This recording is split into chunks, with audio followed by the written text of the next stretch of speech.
नमस्कार साथियों, जय आरसीएम। जैसा कि पार्ट 1 हमारा बहुत सक्सेसफुल रहा, जिसमें आपने जाना how to create business volume, what are the main actions of a ideal leaders. आज हमारा अगला पार्ट, हर लीडर चाहता है मैं तरक्की करूं, हर लीडर चाहता है मैं अपनी लाइफ में प्रमोशन लूं, हर व्यक्ति चाहता है मैं गोल तो बनाऊं पर उन्हें अचीव भी कर पाऊं। तो आज का हमारा टॉपिक बहुत शानदार है और हर लीडर के काम का है। आज का हमारा विषय है हाउ टू अचीव टारगेट्स, के टारगेट बनाए और उन्हें कैसे फटाफट अचीव कर पाए। तो आज फिर हमारे बीच में है हमारे कोच और बिजनेस एक्सपर्ट, बिजनेस लेक्चरर थे और आज बहुत बड़े लेवल पे हैं, बहुत सारे टेक्निकल अचीवर सर की टीम में हैं। फिर से एक बार मैं स्वागत करता हूं सर आपका, वेलकम सर। तो सर आज मैं जानना चाहता हूं सर, बहुत बड़े बड़े टारगेट आपने अचीव करवाए हैं सर, ऐसे ऐसे लोगों से अचीव करवाए हैं जो लाइफ में सपने नहीं देखते थे, गोल नहीं बनाते थे, आपने उनको बड़े बड़े दिग्गज बना दिया सर। तो मैं आज जानना चाहता हूं sir, how to achieve targets, और एक आम आदमी, एक सिंपल सा व्यक्ति अगर टारगेट बनाए और उन्हें क्या टेक्निक होती है जो अचीव कर लेता है सर। जी सर। ग्रेट ग्रेट कबीरा जी, बहुत बढ़िया बात आपने स्टार्ट की है। तो जगदीश जी, मैं ये कहना चाहता हूं कि टारगेट अचीव करने से पहले हमें टारगेट सेट करना पड़ेगा, गोल सेट करना पड़ेगा। इसको हम बोलते हैं गोल सेटिंग एंड अचीवमेंट। ये बहुत अच्छी प्रोसेस है और कोई भी व्यक्ति किसी भी बिजनेस में है, इवन यहाँ तक कि एक स्टूडेंट है वो भी अपना गोल सेट करता है, इवन कोई खेती का काम करने वाला है वो भी एक गोल सेट करता है, कोई शॉपकीपर है वो भी गोल सेट करता है, कोई इंडस्ट्रियलिस्ट है, कोई प्रोडक्शन के काम में है, मैन्युफैक्चरिंग के काम में है, या कोई जो है सर्विस प्रोवाइड करता है। हर एक व्यक्ति अगर गोल सेट करता है तो वो गोल अचीव करता है। जब तक आप गोल सेट नहीं करेंगे तो गोल अचीव नहीं करेंगे। यानी कि आप अंधेरे में काम कर रहे हैं, आपको जो भी मिल जाएगा वही ठीक है, कम मिल गया तो भी ठीक है, ज्यादा मिल गया तो भी ठीक है, जो भी प्राप्त हो जाएगा वही बढ़िया है। तो ये काम करने का एक अच्छा तरीका नहीं है। बिजनेसमैन को हमेशा गोल सेट करके काम करना चाहिए, और डायरेक्ट सेलर को, आरसीएम के लीडर को, आरसीएम बिजनेस ओनर को तो बिल्कुल बाकायदा तौर पर अपने अपलाइन के साथ बैठ के उसे गोल सेट करना चाहिए और फिर एक बढ़िया स्ट्रेटजी तैयार करके, बढ़िया प्लानिंग एक्शन प्लान तैयार करके उसके ऊपर वर्क करना चाहिए। तो जैसे कि गोल सेटिंग के ऊपर आप बात कर रहे हो, तो मैं आपको एग्जांपल, जैसे आपने अभी जिक्र किया कि एनिवर्सरी भी नजदीक है और बहुत सारे साथी एनिवर्सरी को लेके भी अपने टारगेट्स, अपने गोल सेट करते हैं। तो अपने इन दोनों बातों को मिक्स करके इस टॉपिक को लेंगे ताकि अपने साथियों को गोल सेटिंग एंड अचीवमेंट भी समझ में आ जाए, और साथ में जो है आप एनिवर्सरी में भी उस चीज को थोड़ा बहुत उसका कंट्रीब्यूशन हो, आप उससे लाभ ले सके। तो देखिए, यहाँ पर एक बहुत सिंपल सी बात है जहां से मैं स्टार्ट करना चाहता हूँ कि जब भी आप गोल सेट करें तो आप एक काल्पनिक गोल सेट ना करें। आपके गोल रियलिस्टिक होने चाहिए। Goal should be in your reach. अगर आप ऐसे गोल सेट करेंगे, जैसे आज मान लीजिए एक व्यक्ति की इनकम इतनी है कि वो बड़ी मुश्किल से जो है आल्टो खरीद सकता है, और वो कहता है कि मैं 1 महीने के अंदर अंदर मर्सिडीज लेके आऊंगा, तो इसका मतलब क्या हुआ कि ये थोड़ा सा मैचिंग नहीं हो रही गोल की। इसलिए यहाँ पर मैं सिंपल सी जो बात कहना चाहता हूँ, सबसे पहले जो ख्याल रखने वाली बात है, ध्यान देने वाली बात है कि आपका जो गोल है, आपका जो टारगेट है, वो हवा में नहीं होना चाहिए, वो केवल काल्पनिक नहीं लगना चाहिए। That should be real. वो आपकी अप्रोच में, आपकी पहुंच में होना चाहिए। तो एक तो गोल सेट करते समय अपने अपलाइन के साथ, हर एक साथी को अपने सीनियर अपलाइन के साथ बैठ के गोल सेट करना चाहिए। आप अकेले भी गोल सेट कर सकते हो बैठ के, लेकिन मैं सीनियर अपलाइन का यहाँ पर क्यों जिक्र बताता हूँ, क्यों महत्व बताता हूँ, क्योंकि आपका जो कोच है वो आपकी गोल सेट करने में मदद करेगा, उसके बाद स्ट्रेटजी तैयार करने में, यानी एक्शन प्लान तैयार करने में मदद करेगा, और उसके बाद आपको बताएगा कि आपको इसको जो है डेली गोल्स में कैसे कन्वर्ट करना है, रोजाना क्या काम करना है। तो इसलिए सबसे पहले आप जो गोल सेट करें, जैसे मैं एग्जांपल देना चाहूंगा, मान लीजिए एक व्यक्ति आज रॉयल्टी अचीवर है और उसका जो रेगुलर बिजनेस है, फॉर एग्जांपल मान लो उसकी टोटल जो टर्नओवर है वो 5 लाख बीवी है, और अगर वो 2-3 महीने के बाद अचानक 5 लाख से 50 लाख बीवी का गोल रखता है, ये थोड़ा सा अजीबोगरीब सा हो जाएगा। इसलिए उसे अपने अपलाइन की सलाह की क्यों जरूरत है, क्योंकि कई बार हम इस बात को समझ नहीं पाते, केवल गोल सेट करने का मतलब गोल को, टारगेट को कागज पे लिखना नहीं है। गोल सेटिंग किसको बोलते हैं? आप आज कहां खड़े हैं, आपका स्टार्टिंग पॉइंट क्या है वो देखना, और उसके बाद आप कहां जाना चाहते हैं, और बीच की जो जर्नी है, बीच की जो प्रक्रिया है, वो कितने समय में पूरी करनी है, वो हमें कितने समय में कवर करनी है। तो आज की हमारी परिस्थितियां, आज हमारा बिजनेस, हमारा नेटवर्क, हमारा जो साइज है, काम करने वाले साथियों का, एक्टिव डिस्ट्रीब्यूटर्स का, कोर डिस्ट्रीब्यूटर्स का, डायमंड क्लब अचीवर्स का, हमारा जो नंबर्स है, ये बहुत सारी चीजें हैं। यानी हमें फर्स्ट ऑफ ऑल ये पता होना चाहिए आज हम कहाँ खड़े हैं। इसे बोलते हैं स्टार्टिंग पॉइंट, हमें कहाँ से शुरू करना है, और उसके बाद हम पहुंचना कहाँ चाहते हैं। फॉर एग्जाम्पल, जैसे आपने अभी कहा कि 2-3 महीने के बाद मान लीजिए आपका टारगेट मंथ है, तो उस मंथ का बिजनेस आपका क्या होना चाहिए, वो हुआ कि आप पहुंचना कहाँ चाहते हैं, और इसके बीच की जो जर्नी है, इसको बोलते हैं गोल सेटिंग, कि आपको गोल कैसे सेट करना है। तो यहाँ पर सिंपल सी चीज यही है कि आप अपने अपलाइन के साथ बैठें, हर एक साथी को अपने अपलाइन के साथ बैठ के और थोड़ा सा होमवर्क करके जाना चाहिए। वो होमवर्क क्या है कि उसे जो है, जो लास्ट 3-4 महीने गए हैं, या ज्यादा से ज्यादा 6 महीने, 6 महीने का वो अपना बिजनेस जो है देखे कितना गया है। जैसे मैं छोटा होमवर्क में 2-4 पॉइंट्स आपको यहाँ मेंशन करना चाहूंगा कि जैसे मान लीजिए उसका प्रत्येक लेग में कितना बिजनेस गया, अलग अलग उसके लेग्स में, मान लो उसकी first leg, second leg, third leg, या जो भी उसका बिजनेस है वो कितना गया है, और उसका टोटल टर्नओवर कितना गया है, और 4-5 महीने से जो बिजनेस चल रहा है उसका वो एवरेज बिजनेस क्या है, यानी कि उसका regular business, ongoing business, accurate business जो है, कंटिन्यूअस बिजनेस क्या है। तो ये थोड़ा सा वो होमवर्क करके जाए। दूसरी चीज, यहाँ आपको गोल सेट करते समय आपको नंबर्स पे काम करना होता है। नंबर्स का मतलब क्या हुआ कि आपका जो वॉल्यूम जनरेट करेगा वो कौन सी चीजें जनरेट करेगी। तो उसमें आपकी कुछ चीजें कि आपके बिजनेस में कितने साथी ऐसे हैं जो डायमंड क्लब अचीवर हैं, कितने साथी ऐसे हैं जो प्री डायमंड क्लब अचीवर हैं, कितने नंबर्स ऐसे हैं जो प्लान प्रेजेंटेटर हैं, कितने नंबर्स ऐसे हैं जो डेली प्लान शो करके ज्वाइन निकालते हैं। तो ये कुछ चीजें आपको, और इसमें मैं 2-4 नंबर्स का और भी जिक्र करना चाहूंगा कि जैसे आपके पास पीयूसी के नंबर्स कितने, यानी कि आपकी प्रत्येक लेग में कितने पीयूसी हैं, आपके पीयूसी के पास स्टॉक कितना है। जैसे कि बहुत सारे पीयूसी जो है छोटे होते हैं, मान लीजिए उन पे 3 लाख तक का स्टॉक है, तो आपने कितने पीयूसी का स्टॉक इंप्रूव करना है। ये कुछ पॉइंट्स हैं, इनके ऊपर थोड़ा सा अगर होमवर्क करके अपलाइन के पास बैठा जाए तो उससे टारगेट सेट करने में काफी मदद रहती है। तो यहां से मैं बात को शुरू करना चाहूंगा। और जहां तक बात है गोल सेटिंग की, तो आपको जो है गोल सेट करते समय यहाँ पर 2-3 चीजें हैं। 2 मिनट के लिए अपन एनिवर्सरी को थोड़ा सा भूल जाते हैं और गोल सेटिंग के ऊपर आते हैं। गोल सेटिंग में आपको हमेशा बिजनेस में बड़ा काम करना है, तो सबसे पहले आपको अपने लॉन्ग टर्म गोल सेट करने चाहिए, यानी कि दूर की सोचो। जैसे 10 साल के बाद, 15 साल के बाद, 20 साल के बाद ये बिजनेस मुझे कहां ले जा सकता है।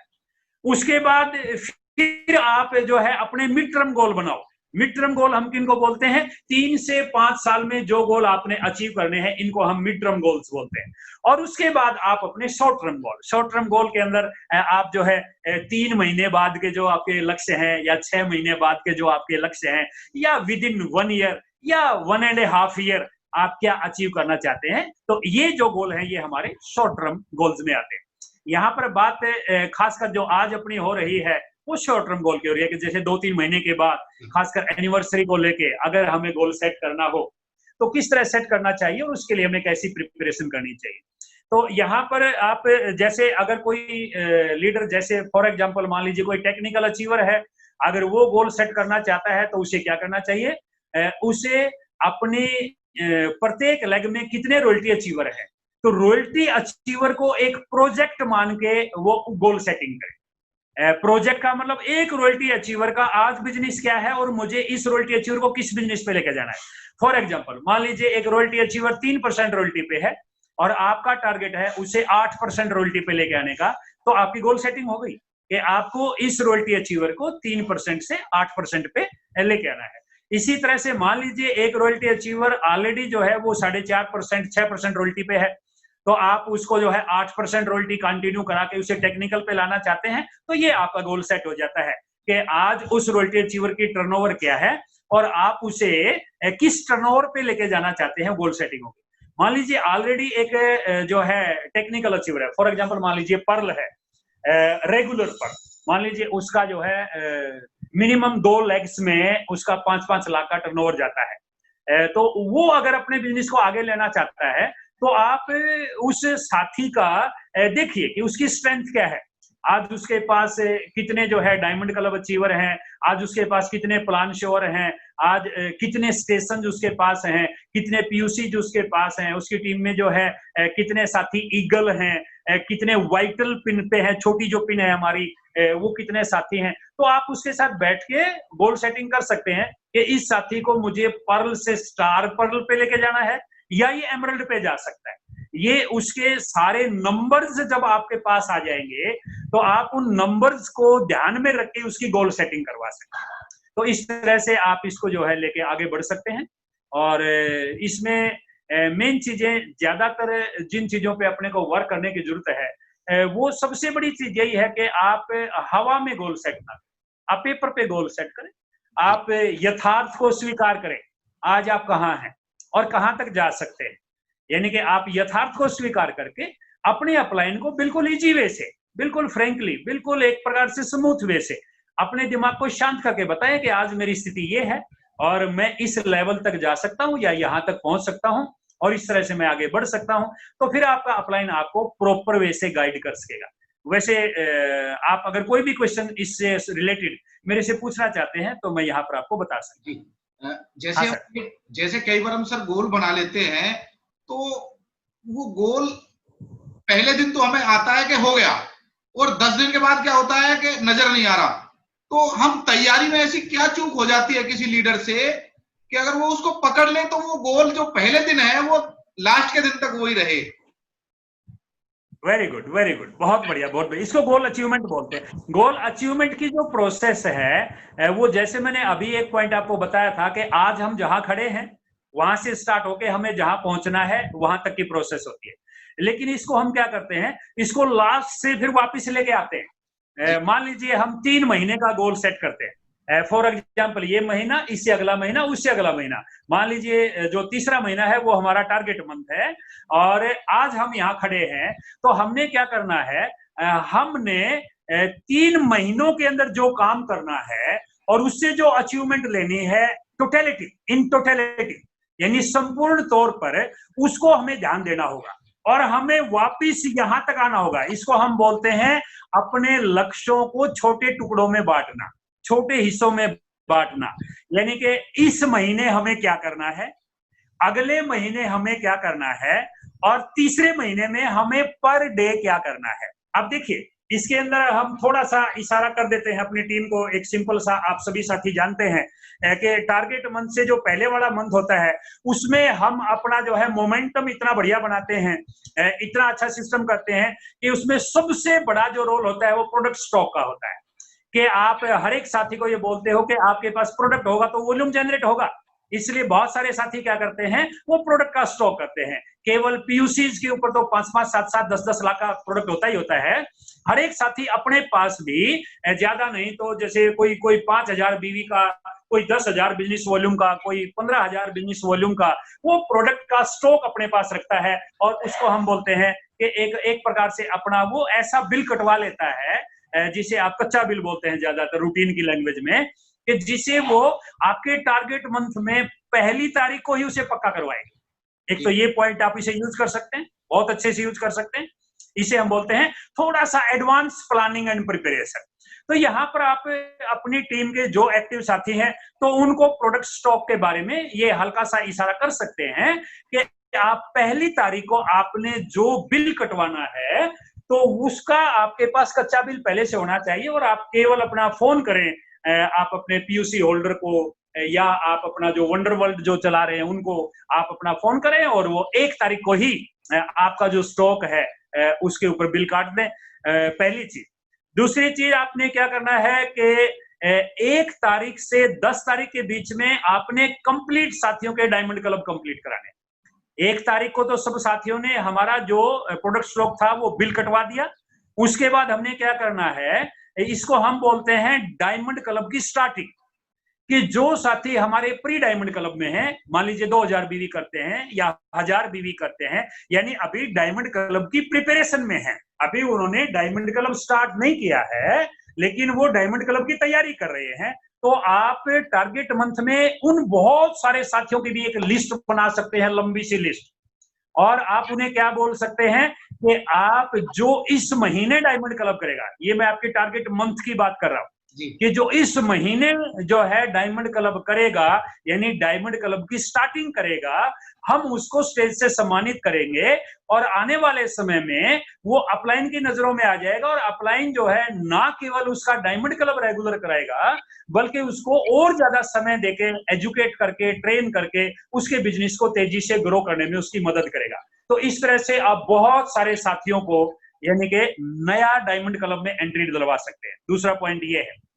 और तीसरा पॉइंट हमारा क्या है, पूरे महीने आपने जितने भी साथी हैं सबको ज्वाइनिंग पे ज्यादा से ज्यादा फोकस करवाना है, कि वो रोजाना ज्वाइनिंग निकालें, और जो भी व्यक्ति ज्वाइन हो जाए और उसमें से आपको कोई भी साथी ऐसा नजर आता है कि ये व्यक्ति यानी कि 5000 बीवी का जो है अपनी आईडी पे खरीद कर सकता है, तो आप उसकी भी 5000 बीवी की खरीद करवा सकते हैं। अगर आपको ये लगता है कि ये जो है 2 या 3000 बीवी की खरीद कर सकता है, तो आप उसकी 2-3 हजार बीवी की खरीद करवा सकते हैं। इस टाइप से आप 10 तारीख तक, 1 तारीख से 10 तारीख का जो आपका सेगमेंट है, उस पे आपको इतना यानी कि सही तरीके से ऑब्जर्वेशन बना के काम करने की जरूरत है। मैं यहाँ पर एक बात कहना चाहूंगा कि आपका 2/3 बिजनेस, यानी 3 हिस्सों में से 2 हिस्से का बिजनेस आपका 10 तारीख तक जो है क्लोज हो जाना चाहिए। यानी मैं आपको बोलूंगा कि टारगेट मंथ में आपकी जो क्लोजिंग है वो 4 हिस्सों में क्लोज होनी चाहिए। एक आपकी 1 तारीख को ही क्लोजिंग होनी चाहिए। 1 तारीख को कौन सी क्लोजिंग हुई, जो आपकी ऑलरेडी प्रिपेयर्ड क्लोजिंग है। उसके बाद एक क्लोजिंग है आपकी 10 तारीख तक की क्लोजिंग, वो क्या है, जो रूटीन में डायमंड क्लब करते हैं या जिनके आपने इस मंथ नए डायमंड क्लब करवाने हैं, कंप्लीट डायमंड क्लब आपके 10 तारीख तक हो जाने चाहिए। और तीसरी हमारी जो क्लोजिंग है वो क्या है, वो हमारी क्लोजिंग होगी 20 तारीख को। 20 तारीख को आप क्या देखोगे कि 10 तारीख तक जितना बिजनेस हुआ था वहां से हम 20 तक कैसे आ गए, और कोशिश करें आप 20 तारीख तक आपका 90% जो टारगेट का वॉल्यूम है वो आपका सबमिट हो जाना चाहिए, और लास्ट के 10 डेज में आप जो है बाकी को कंप्लीट कर सकते हैं। ज्यादातर साथी जो टारगेट अचीव जिनके नहीं हो पाते, वहां पर केवल 2-3 पॉइंटों की दिक्कत रहती है। पहला क्या कि वो अपना जो टारगेट है वो टारगेट ही ऐसा लेते हैं जो अचीवेबल नहीं है। Target should be achievable, target should be reachable, वो आपकी रीच में होना चाहिए, वो रियलिस्टिक यानी कि रियल में टारगेट होना चाहिए। एक तो उनके टारगेट ही रियल नहीं होते, दूसरी दिक्कत क्या होती है, उनके पास नंबर्स नहीं होते कि कितने सारे साथी जो है आपके डायमंड क्लब में हैं, कितने साथी आपके प्लान प्रेजेंटेटर हैं, कितने आपके प्री डायमंड क्लब में हैं, कितने साथी रोजाना ज्वाइनिंग निकालते हैं, कितने नंबर्स आपके पास अपनी दुकान के हैं, कितने नंबर्स आपके पास पीयूसीज हैं, तो उनके पास नंबर्स नहीं होते। और तीसरी जो चीज होती है क्या है कि वो 15-20 दिन तक ये समझ ही नहीं पाते कि मुझे क्या काम करना है, यानी उनकी स्ट्रेटजी, उनकी एक्शन प्लान बहुत वीक होती है, उनकी कोई ऑब्जर्वेशन नहीं होती, और वो 20 तारीख के बाद आते आते क्या देखते हैं कि जो मैंने टारगेट लिया था उसका तो अभी 10-15% ही आया है, इसलिए अपन टारगेट को छोड़ देते हैं कि इस बार टारगेट अचीव नहीं होगा। एक्चुअली उन्होंने पहले दिन से ही टारगेट पर काम नहीं किया। तो यहाँ पर मैं आपको बिल्कुल क्लियर करना चाहता हूँ कि आप जो आपका टारगेट मंथ है उससे 2 महीने पहले अपनी प्रिपरेशन करें, पूरी अपलाइन के साथ बैठे, स्ट्रेटजी तैयार करें, आप एक्शन प्लान तैयार करें, अपने अपलाइन से पूछें, और टारगेट मंथ से पहले वाला जो मंथ है वो आपका प्रिपरेशन मंथ होता है, उसके आप बिल्कुल फोकस्ड होकर उस पर काम करें, और आप अपनी ऐसी तैयारी करें कि 1 तारीख को आपने क्या किस हिसाब से हर एक साथी ने बिल कटवाने हैं। ये बहुत बड़ी तैयारी होती है टारगेट मंथ के अंदर। और फिर टारगेट मंथ की जो प्लानिंग है वो 1 तारीख को क्या करना है, 10 तारीख तक क्या करना है, 20 तारीख तक क्या करना है, और 21 तारीख से 30 तारीख तक हमने क्या करना है। इस तरह से आप इसको डिवाइड कर सकते हैं। जी सर, बहुत इजी हो गया सर हमारे लिए। और अगला मन में सर एक सवाल आ रहा है कि गोल सेटिंग में जी हम स्ट्रक्चर में डेप्थ पॉइंट की क्या वैल्यू है सर? गोल सेटिंग में very good very good depth point की क्या वैल्यू है स्ट्रक्चर में सर? वो डेप्थ पॉइंट कैसे जनरेट करें सर? बिल्कुल बिल्कुल सही है। और यहाँ पर दो डेप्थ पॉइंट का मैं जिक्र करूंगा। यहाँ पर जब भी हम डेप्थ पॉइंट की बात करते हैं तो हमारे पास दो प्रकार के डेप्थ पॉइंट होते हैं। एक तो होता है आपका प्रत्येक लेग में जो लास्ट पॉइंट होता है उसको डेप्थ पॉइंट बोलते हैं, और दूसरा होता है कि आपकी उस लेग में जितने एक्टिव लीडर्स हैं जिन्होंने अपनी सेकंड और थर्ड लेग ओपन कर रखी है। फॉर एग्जांपल मान लो मैं यहाँ सेकंड लेग शब्द यूज करना चाहूंगा कि जिन्होंने अपनी सेकंड लेग ओपन करके, तो सेकंड लेग का लास्ट डेप्थ पॉइंट। तो ये दो अलग अलग डेप्थ पॉइंट होते हैं। तो डेप्थ पॉइंट का मतलब क्या होता है? जब आप नीचे से टारगेट देना शुरू करते हैं, यानी वाइटल पिन आप चेक करते हैं। हमारी जो पहली वाइटल पिन है, यानी कि जैसे मान लीजिए लास्ट पॉइंट के ऊपर आप क्या करते हो कि आप नीचे जो है बिजनेस तैयार करवाते हो। मान लीजिए 10,000, 20,000, 30,000, 40,000, 17,000 ऐसे बिजनेस तैयार करते हैं। तो इस तरह से आप डेप्थ पॉइंट पे काम करते हो और इसको डेप्थ पॉइंट बोलते हैं। तो यहां से आप काम करना शुरू करते हैं और ऊपर जो है आप काम करना स्टार्ट कर देते हैं। कि जैसे मान लीजिए किसी साथी की जो है उसमें बीच में जो है किसी साथी का साइड में 10,000 का बिजनेस है, तो आप उसको टारगेट देते हो कि आप इसको 10 को जो है कैसे 40 पे लेके आओगे या 70 पे लेके आओगे। तो इस तरह से आप डेप्थ पॉइंट पे काम कर सकते हो। और डेप्थ में खासकर आपका एक बड़ा जो डेप्थ पॉइंट होता है वो बोलते हैं लास्ट में जो आपका लीडरशिप अचीवर होता है। यानी कि लास्ट का वो पॉइंट जहां पर 3.5 लाख का बिजनेस वॉल्यूम आके कवर होता है। एक ये भी आपका डेप्थ पॉइंट होता है। किसी भी लेग में लास्ट में नीचे जाके 3.5 का बिजनेस का है, फिर उससे ऊपर जो है आप सारे साथियों को साइड की लेग्स का जो है वो टारगेट देना शुरू कर देते हैं। इस तरह भी आप इसको ले सकते हैं। जी सर। बहुत बढ़िया सर। तो कई बार सर परेशानी होती है जब टारगेट मंथ आता है तो लीडर कंफ्यूज हो जाता है किस लेग में कितना टाइम लगाऊं, तो वो किस तरह टाइम मैनेज करना चाहिए सर टारगेट अचीव हो जाए और अचीवमेंट आ जाए? Very good very good. यहाँ पर लीडर को अकेले को टाइम नहीं लगाना है, लीडर को टाइम को डिवाइड करना है। प्लानिंग का जो हिस्सा है सबसे बड़ा वो यही है जिसको हम प्रोजेक्ट बोलते हैं। जैसे फॉर एग्जांपल मान लीजिए मैं एक बहुत मध्यम लेवल के लीडर की बात करूंगा। मान लीजिए कोई पर्ल अचीवर है। एक पर्ल अचीवर को टारगेट मंथ में जब काम करना, मान लीजिए एक पर्ल अचीवर है, उसकी दोनों लेग में 5-5 लाख का बिजनेस है, और फॉर एग्जांपल मान लीजिए वो 10-10 लाख का टारगेट लेता है, स्टार पर्ल का टारगेट लेता है। सिंपल एग्जांपल देता हूं मैं आपको। एक पर्ल अचीवर अगर स्टार पर्ल का टारगेट लेता है, उसको दोनों लेग में 5-5 लाख की बजाय 10-10 लाख के बिजनेस पे जाना है, तो उसे क्या करना चाहिए? उसे अलग अलग लेग में प्रोजेक्ट तैयार करने पड़ेंगे। प्रोजेक्ट कैसे? वो प्रत्येक लेग में देखे कितने रॉयल्टी अचीवर है, उस रॉयल्टी अचीवर के नीचे अब वो ये देखे ईगल कितने हैं। ईगल का मतलब जिनका 1-15 का बिजनेस होता है, और उसके बाद फिर वाइटल पिन अचीवर। यानी कि ईगल्स को का जो हम स्ट्रेटजी तैयार करवाएंगे वाइटल पिन के हिसाब से तैयार करवाएंगे। ईगल का मतलब जिसका टोटल बिजनेस 1-15 है। अब उस ईगल का हो सकता है हमने जो है टारगेट 3.5 लाख का टारगेट हमने उसको अचीव करवाना हो, तो अब तक उस ईगल के पास जो छोटी पिने हैं, जो वाइटल पिन है, तो उनको हम कैसे इंक्रीज करेंगे? 5,000 के बिजनेस को 20,000 पे कैसे लाएंगे? 10,000 के बिजनेस को 40,000 पे कैसे लाएंगे? 17,000 वाले को हम 1.15 पे या 40,000 वाले को 1.15 पे कैसे लाएंगे? ये अलग अलग हमें प्रोजेक्ट बनाने पड़ेंगे। तो इस तरह से जैसे एक रॉयल्टी, एक टेक्निकल अचीवर, उसकी प्रत्येक लेग में जो जो रॉयल्टी अचीवर हैं, फिर उन रॉयल्टी अचीवर्स के आगे जो ईगल हैं यानी कि 1.15 वाले, इस तरह अलग अलग प्रोजेक्ट बना लो। अब मान लीजिए एक बड़ा लीडर है, मान लीजिए एक एमरल्ड लेवल का लीडर है और उससे अपने प्रोजेक्ट अलग अलग बनाने हैं, तो उससे प्रत्येक रॉयल्टी अचीवर को एक प्रोजेक्ट मानना पड़ेगा।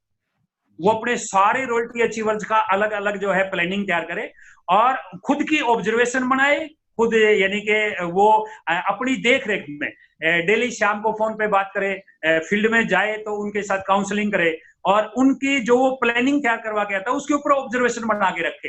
कितना बिजनेस आ रहा है, कौन लोग क्या कर रहे हैं, कितने नंबर्स कवर हो रहे हैं, कितने नंबर्स लैप्स हो रहे हैं। मान लीजिए एक साथी ने आपको नंबर्स बताए कि सर मेरे जो है 100 डायमंड क्लब हो जाएंगे, और उसके 70 डायमंड क्लब हुए हैं, 30 अभी बाकी हैं, तो आप उसके 30 कैसे कवर कराओगे? जो रेगुलर है उनसे कवर नहीं हो रहे। जैसे रेगुलर मान लीजिए उसके 50 थे और उसने करने हैं 100, मान लीजिए वो डबल कर रहा है, पर्ल से स्टार पर्ल जाना चाहता है, तो अब उसके हुए 70 हैं, 30 की कमी है। तो यानी कि अगर आप ऑब्जर्वेशन बना के रखोगे तो आप नंबर्स को चेक कर सकते हो, आप वॉल्यूम को चेक कर सकते हो और उस हिसाब से उसके साथ काम करके आप प्लानिंग कर सकते हो। इस तरीके से काम करना चाहिए। बहुत बढ़िया जी। सर, आज का सेशन गोल अचीव करने में बहुत इम्पोर्टेंट रोल निभाएगा सर, और बहुत अच्छा लगा सर आज आपसे बात करके। जब से आपसे बात करनी शुरू की है तौर पर मैं यहाँ आपको जगदीश जी, मैं आपको सर मैं आपको 2-3 बातें और यहाँ हल्का इशारा करना चाहूंगा जी कि टारगेट अचीव करने में हम जब लिस्टिंग करें, जब हम लिस्ट बनाएं तो उसमें एक्टिव डिस्ट्रीब्यूटर्स की लिस्ट बनाएं, उसके अंदर हम प्लान प्रेजेंटेटर्स की लिस्ट बनाएं, उसके अंदर हम जो है क्या बोलते हैं डायमंड क्लब अचीवर्स की लिस्ट बनाएं, प्री डायमंड क्लब की लिस्ट बनाएं, उसके अंदर हम जो हमने हमारी अपनी दुकान है उनकी लिस्ट बनाएं। और सबसे बड़ी जो इंपॉर्टेंट चीज है वो 2 है। हर एक साथी की अपनी दुकान में प्रोडक्ट स्टॉक बड़ा करवाना है। जी जो रेगुलर 10,000 का प्रोडक्ट रखते हैं वहां 30,000 40,000 का प्रोडक्ट होना चाहिए। जो आपके पीयूसी अभी तक 2 या 3 लाख का प्रोडक्ट रखते थे उनके पास 5, 7, 10 लाख का प्रोडक्ट होना चाहिए। जो पीयूसी या आपके जो क्या बोलते हैं आपके जो है वंडर वर्ल्ड क्विक हैं, उनमें अगर मान लीजिए 10 लाख का माल रहता है तो आपको मिनिमम 20-25 लाख का जो है वहां पर प्रोडक्ट का स्टॉक होना चाहिए। टारगेट अचीव करने में जितना एक्टिव लीडर्स का रोल रहेगा उतना ही रोल आपके प्रोडक्ट के स्टॉक का रहेगा। इस बात को जरूर याद रखें जी। ये एडवांस में तैयारी होनी चाहिए। आपकी प्लानिंग के अंदर 2 बातें सबसे ज्यादा इंपॉर्टेंट होनी चाहिए, एक प्रोडक्ट का स्टॉक और दूसरा एक्टिव लीडर्स की लिस्टिंग करना। तो इन 2 चीजों के ऊपर आप जितना, और बाकी फिर आप अपने अपलाइन के साथ, इमीडिएट अपलाइन के साथ और आप रामकिशन सर से, मेरे से आप बिल्कुल कंटिन्यू जो है टच में रह सकते हैं। और कहीं भी हमारी काउंसलिंग की जरूरत पड़ती है या कोई भी आपने राय लेनी है, किसी भी तरह से ऑब्जर्वेशन की जरूरत पड़ती है, मैनेजिंग की जरूरत पड़ती है, तो बड़े आराम से जो है आप उसमें जो है इस चीज की हेल्प ले सकते हैं। जी सर। जी सर। सर आपकी बातों को सुन के एक बात तो क्लियर हो गई कि टारगेट अचीव करने में स्टॉक की वैल्यू भी रहती है, लीडर का भी ऑब्जर्वेशन रहता है और बहुत ज्यादा रोल रहता है सर कोचिंग का। तो सर गोल में एक कोच की क्या वैल्यू रहती है सर? ग्रेट सर, कोच की सबसे बड़ी वैल्यू है सही टारगेट सेट करवाना। जी यहां पर मैं सही शब्द यूज कर रहा हूं। टारगेट सेट करवाना अलग चीज है और सही टारगेट सेट करवाना अलग चीज है। मैं दोबारा फिर कहना चाहूंगा, टारगेट सेट करते समय target should be reachable. Target set करवाते समय जो सही कोच है वो क्या करेगा कि वो सही ढंग का टारगेट सेट करवाएगा और नीचे से कैलकुलेट करवाओ। आप किसी भी, जैसे मान लीजिए फॉर एग्जांपल आपकी टीम में कोई टेक्निकल अचीवर है, उसको शुरू में टारगेट देने की बजाय आपको कोचिंग क्या होती है, काउंसलिंग क्या होती है, गाइडेंस क्या होती है, आपने डायरेक्ट, अगर एक मान लीजिए आपकी टीम में कोई पर्ल है, उसका 5-5 लाख का बिजनेस जाता है, आपने डायरेक्ट उसको बोल दिया कि हम आपको एमरल्ड का टारगेट देते हैं, तो बेचारा घबरा जाएगा, अगर मैं 5-5 लाख से 22-22 लाख कैसे करूंगा। लेकिन आप उसका टारगेट सबसे लास्ट में फाइनल करवाएं। सबसे पहले अपने नीचे उससे पूरी प्लानिंग लेके और अपने नीचे वाइटल पिन पे जो साथी हैं उनके टारगेट जो है इसको कहां से कहां लेके जाएंगे, फिर उनका टोटल करके जो अब ईगल था, ईगल का टारगेट कहां आ रहा है, ईगल रॉयल्टी अचीवर बन रहा है या 3.5 है। तो इस तरह से आपने नीचे के कैलकुलेशन को बाकायदा तौर पर पेपर पर ड्रा करने के बाद फिर मेन लीडर को ये बोलना है कि अब देखो आपका टारगेट क्या सेट करना चाहिए। जी। आपने ये नहीं कहना है कि आपको हम ये टारगेट देते हैं आप इस पे काम करो, यहाँ वो चीजें नहीं चलती। आपको सारी नीचे से प्लानिंग करवा के, कैलकुलेशन करवा के, उसके सामने रख के और फिर उसे ये बोलना चाहिए कि अब बताओ कि हम आपका टारगेट क्या रखें। अब वहां पर वो व्यक्ति क्या कहेगा कि यार पर्ल से स्टार पर्ल तो बहुत छोटा हो जाएगा, ये तो एमरल्ड की तरफ जा रही है बात जी।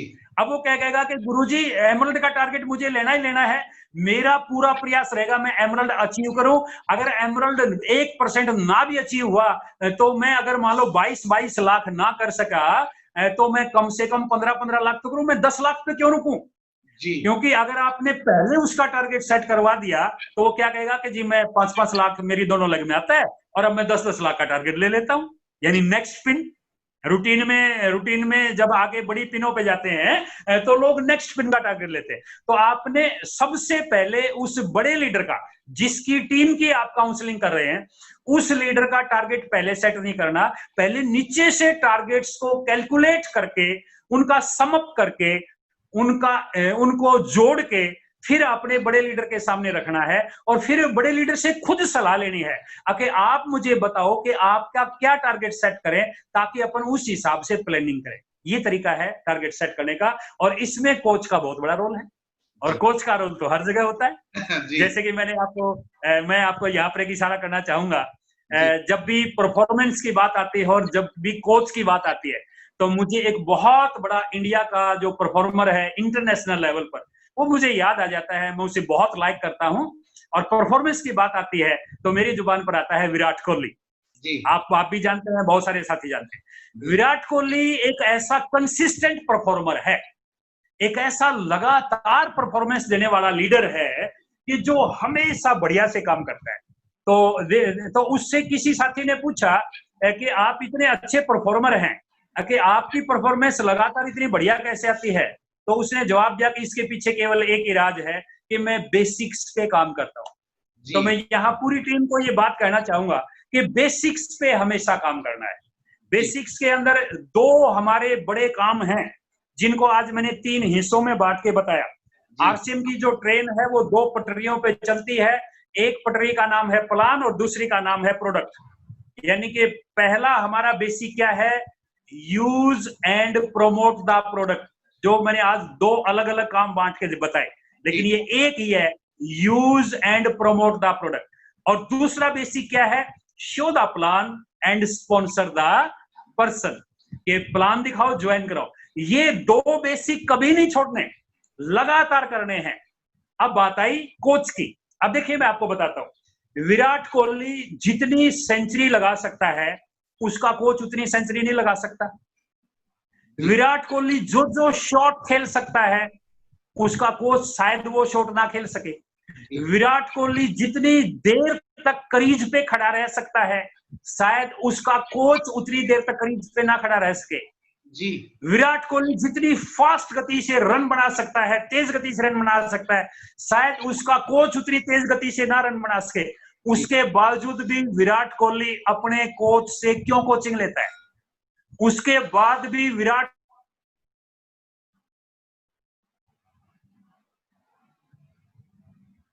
सिंपली एक बात कहना चाहूंगा, बिल्कुल सरल तरीके से एक बात कहना चाहूंगा, कोच का अलग रोल होता है।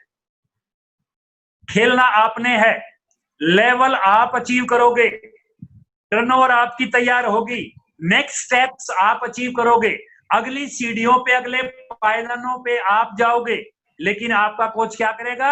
आपका कोच केवल और केवल आपकी मदद करेगा, आपको सही दिशा में भेजेगा, आपको बैकअप करेगा, आपको पुशअप करेगा, आपको एक रास्ता दिखाएगा, आपको भटकने नहीं देगा।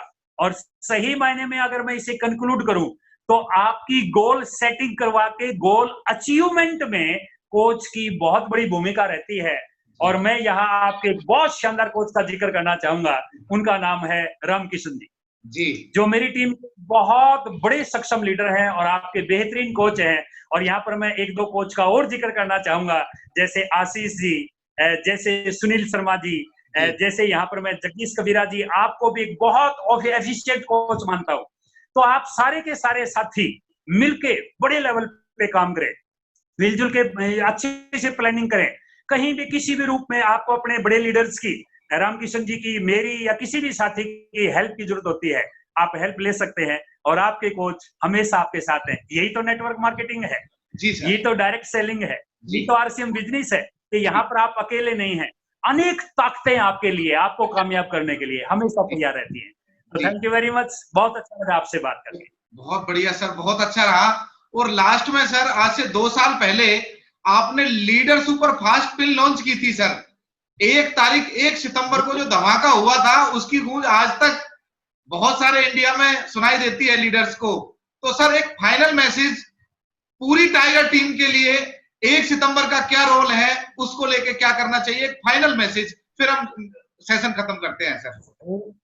Very good, very good. Leader superfast हमने एक ऐसी टेक्निक जो है लीडर सुपरफास्ट के ऊपर जब हम बात कर रहे थे तो उस वक्त मैं और रामकिशन जी हम दोनों साथ में बैठे थे और रामकिशन जी ने उस वक्त एक जिक्र किया मेरे सामने कि सर टीम पूरी तैयार है टारगेट अचीव करने के लिए, टारगेट पे काम करने के लिए, और कोई एक ऐसी चीज हो कि जो पूरी टीम की गति को बढ़ा दे। तो उस दिन हमने दोनों भाइयों ने बैठ के जो बातें निकली उससे हमने लीडर सुपरफास्ट एक टेक्निक निकाली थी कि हर बार जब भी हम टारगेट अचीव करेंगे तो हम बहुत सारे साथियों को 1 तारीख को लीडर सुपरफास्ट कंप्लीट करवाएंगे। लीडर सुपरफास्ट क्या है कि आप टारगेट मंथ से पहले महीने में अपनी एक तैयारी करते हो, टारगेट मंथ में मोमेंटम क्रिएट करने के लिए, टारगेट मंथ में अपने बड़े टारगेट्स को अचीव करने के लिए, मोमेंटम क्रिएट करने के लिए 1 तारीख को जितने एक्टिव साथी हैं वो सारे के सारे साथी 1 तारीख को ही अपना लीडर सुपरफास्ट कंप्लीट करते हैं। लीडर सुपरफास्ट का मतलब है अपनी आईडी पर 10,000 बीवी का बिजनेस कंप्लीट करते हैं 1 तारीख को ही, टारगेट मंथ की 1 तारीख यानी 1 सितंबर। इस बार भी मैं आपको शुभकामनाएं एडवांस में देता हूं।